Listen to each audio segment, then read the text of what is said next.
mira nomás, qué bonito, qué bonito, qué bonito. Y dice...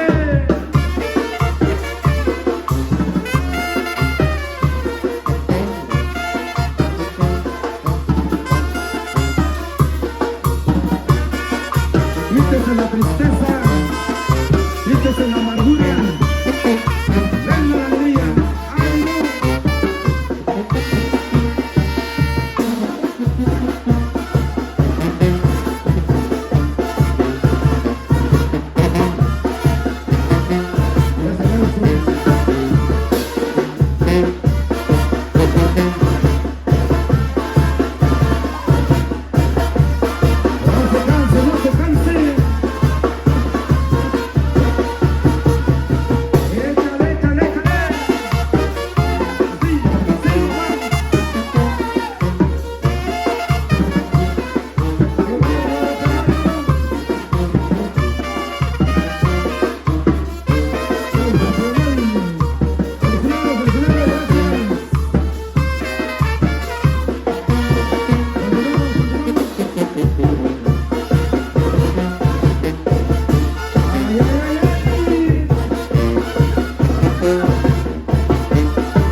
esa es la buena. ¡Vámonos!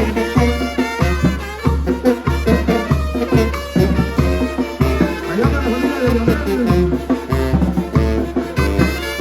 Acá la familia de Leonel, saludos a su esposa y su hija. Allá para el tío, para Mario. Eso, para Pris, déjale Pris. Allá para las botas.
Los que no bailan, aunque sea aplaudan si son tan amables. Así nos lo vamos a llevar porque luego vamos a unos eventos donde hay gente que no toma, no fuma, no brinca, no salta, no come, no raza, que puede consumir después de ustedes, échenle ganas,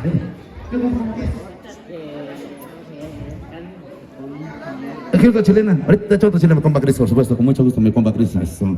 Ella sí le quiere mandar un saludo a su esposo, a su esposa, a su comadre, a su compadre, decirnos cómo se llama, cómo se apellida, reporte con nosotros, Reporte con nosotros, mándale saludo a su esposo, a su nombre. San Miguel Pacalutra, chingada, eso sí se reporta. Ándale, saludita, ya tiene pena. Saludos por ahí también, sabemos que va a haber unos 15 años próximamente la familia puesta ahí. Por otro la quinceañera, ahí reporten el nombre de la quinceañera, para que se vengan a la lista. Ahí reportense. Ella la danza de los diablos, sus familiares, sus que le acompañan. Acompañen a los diablos a bailar allá en las camitas, los caballeros, por eso son tan amables. Gracias, buenas tardes. Vale, pues. Cuando venimos de Buenavista, yo soy Yuat, la Giaco, banda de acá, y vamos a estar allá en el recinto ferial el día 18 y 19 en el Teatro del Pueblo, 18 y 19 de julio nos vamos a la Expoferia de Oaxaca, compadrito. Vámonos porque estamos listos, sale lumbre, calor y fuego, compadre. Está yo para el Titino, saludos para mi amigo Leonel, está toda la bandota de la familia Cuesta, para el compa Botas y toda su linda familia, ¡Vámonos, maestro! Andale, después alguien más por ahí que le mandamos un solito. Ahí refuerzo con nosotros, estamos en contacto, estamos contentos, ahorita estamos contentos, ahorita estamos en congresos contactantes, allá en las cocineras también, muchas gracias. Ándale, compadre, queremos que se paren a bailar todos y todas, vamos a bailar todos y todas, compadre, échale ganas, vámonos, compadrito, porque ya no nos vamos por ahí cuando vamos a subir un compromiso por allá a San Juan Mixtepec, a San Pedro y a sus Juan Mixtepec nos vamos a ir. Ándale, compadre, mujeres, saquen a bailar a los hombres, vámonos con esto que dice son las mujeres, vamos, en el campo.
que sea, por favor, disculpen la molestia, ni se vayan a enojar conmigo, ¿eh? Don Botas me dijo, así que si hay un pedo ahí con Don Botas. ¿Qué pasó, mi jefe Botas? La niña del teléfono. La niña, ¿cómo chingón no? La niña del teléfono, ¿cómo gusto? Sí, ¿cómo no? Anda, ¿cómo no? Con mucho gusto. Ahorita no la echamos de volada, ya sabe usted. Sigue, Víctor. Yo vine por ustedes, qué chingado. Esa familia cuesta, familia cuesta. Ahí pásenme el nombre de la quinceañera, la que va a estar en 15 años, dentro de 8 días ya. Mi compa Titino, o Pipino, ahí está el Pipino, saludos. Allá también para el compa Leonel, saludos. Sí, aprovechen, compadre, aprovechen porque terminando el tiempo vamos por allá para San Pedro y Ososcuá, San Juan Mixtepec, Tlaxiaco. Ese de la maleta, ¿dónde van? Se va o se lo llevan. Se lo llevan, ¿verdad? Ay, esta chingada, pues no se casan, ¿no, compadre? Nosotros los que estamos solteros nos queremos casar y los que estamos casados nos queremos salir. ¿Cómo son las cosas, no? Anda, bueno. Allá va mi hermana Rubí que viene con sus amigas. Bien guapa. Mira la Isidora, párate Isidora, para que te conozcan. Párate, chingado. Mira, chaparrifundilloncita. Esa chingada, como me dicen. ¿Qué pasó, mi? De todo, anda, pues. Ándale música, maestro, aprovechen. Porque nosotros nos vamos a corretear al Sancho allá en la casa porque ya está bañando de todo, ¿eh? Así que se le gana, compadre. Ándale, pues, vengo. Para ustedes, sí, suena.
Échale sabor.